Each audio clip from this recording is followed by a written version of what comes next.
Madam President, I was watching Senator Ernst give this speech, and that help wanted sign, I thought I was back in Springfield, Missouri, my hometown, where I was this weekend. And there were occasions when I was driving down a block and I started looking to see if there was a place that didn't have a help wanted sign up.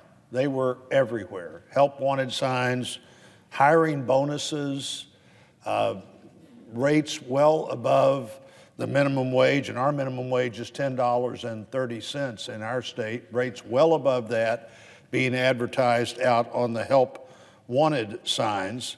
We all were disappointed by the job numbers that were issued at the end of April, but obviously the job numbers didn't reflect the fact that there weren't jobs to be had.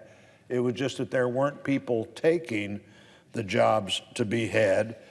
We need to think about everything we can to create an environment where people want to go back to work, where people are encouraged to go back to work, where people who can't go back to work have that basic unemployment benefit. Nobody is begrudging that, but I think it's clear that we've made some mistakes here. Now, many of us were concerned about this when it initially came up, and we were not able to turn back the additional bonus at the time, though the predictions were just too true about what might happen. You know, what small businesses in Missouri are saying is pretty consistent all over the state. In St. Louis, the manager of Mary Ann's Tea Room said, quote, "It's heartbreaking that the business is there, but I can't hire anyone," and that restaurant was forced to just close down because they didn't have enough workers. In Kansas City, the president of the Big Biscuit restaurant said, "We have never had a hiring drought like this before."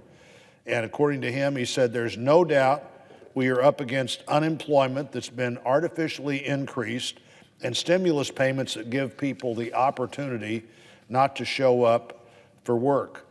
In Branson, just as the busy summer season is getting underway, the general manager at Mel's Hard Luck Diner says he's so short-staffed that they have to close Sunday evenings now, a time when they would normally be open, just to compensate for the fact that they don't have enough people to do the 7 evenings and 7 days of business that they were used to doing. He says he can't even get people to show up for a job interview, let alone show up to work. Just down the street in Branson, one of the great theme parks in America, the Silver Dollar City theme park, told me a couple of weeks ago that they could hire 150 people the next day. That would still be their view, by the way, if they could find 150 people.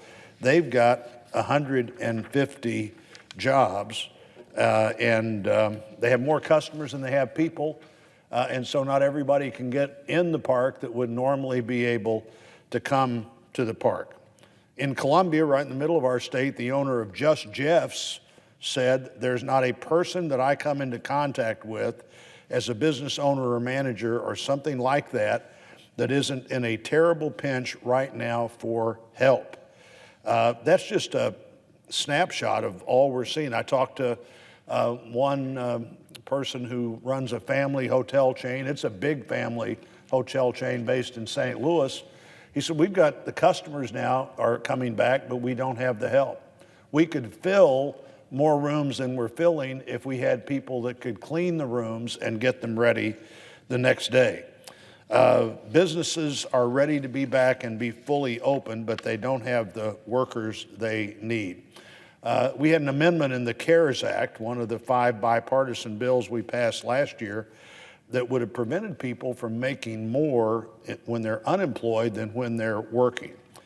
I said at the time when I voted for that amendment that I was concerned that these enhanced unemployment benefits would really create a time when people didn't want to go back to work, and unfortunately, that's exactly what happened in Missouri and around the country. It's been a tough year. We all know that for small business owners. We stepped up, tried to think of early ways to keep people on their payrolls rather than the unemployment rolls.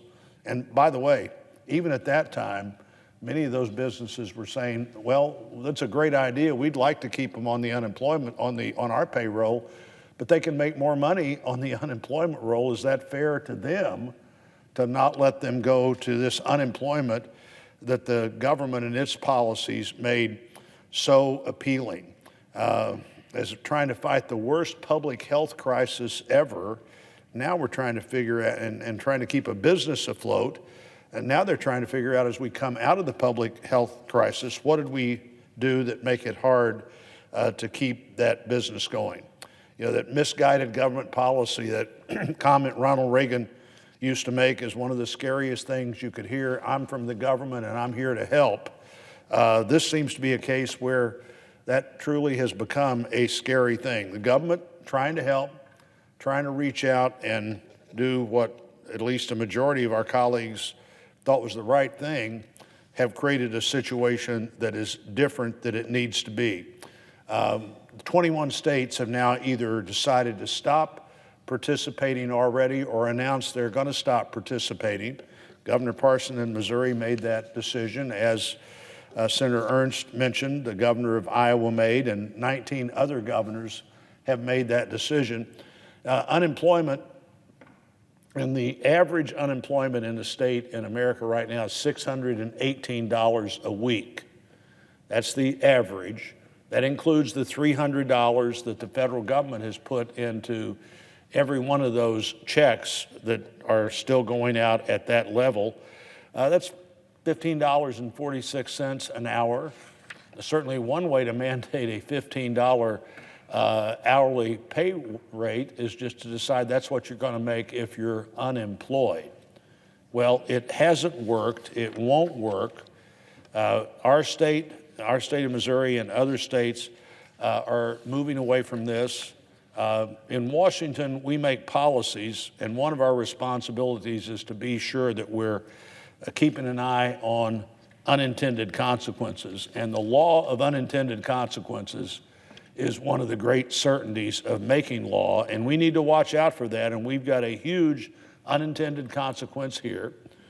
We saw what happened when now the Biden administration is trying to explain why it's not their policies that appear to be slowing the recovery down, but we all know that this is part of that problem.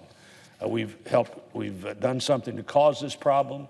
We need to figure out how to solve this problem. This should not be something that states one at a time reject. We need to get our economy back on track as quickly as possible. There is virtue in work, and I hope we make work more appealing again than not working. Thank you, Madam President.